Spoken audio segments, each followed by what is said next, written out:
Aabot naman sa halos 30 opisyal ang sakop ng malawakang balasahan sa loob ng Philippine National Police o PNP.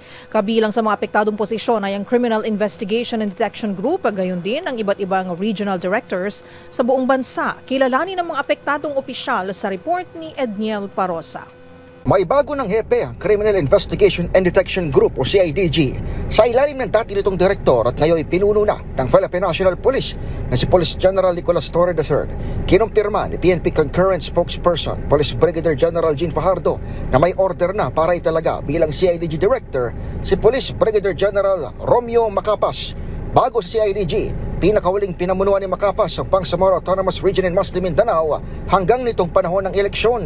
Magsisilbing leader si Macapas ng Premier Investigating Unit ng PNP na tinauhan noon ni General Torre nang siya'y namuno sa pag-aresto sa ilang high-profile personalities gaya ni dating Pangulong Rodrigo Duterte.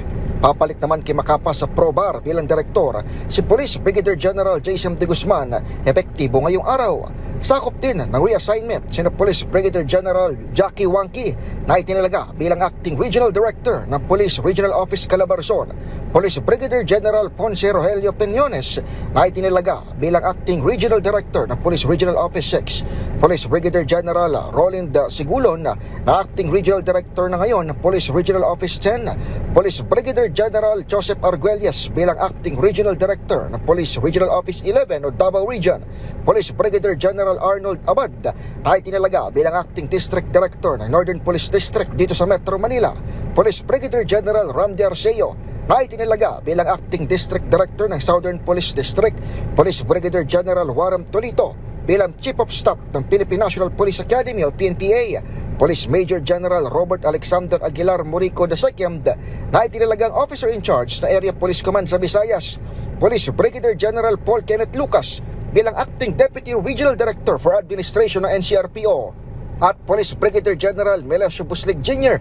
na itinalaga bilang Acting Deputy Regional Director for Administration ng Police Regional Office Mimaropa. Batay sa order na inilabas ng PNP Personnel and Records Management sa panguna ni Police Major General Constancio Chinayog, nabatid na isang Police Major General, 26 na Police Brigadier General at 2 Police Colonel ang sakop ng malawakang balasahan. Para sa MBC TV Network News, ito si Edniel Parosa na Laser H. Una sa Pilipinas, una sa Pilipino.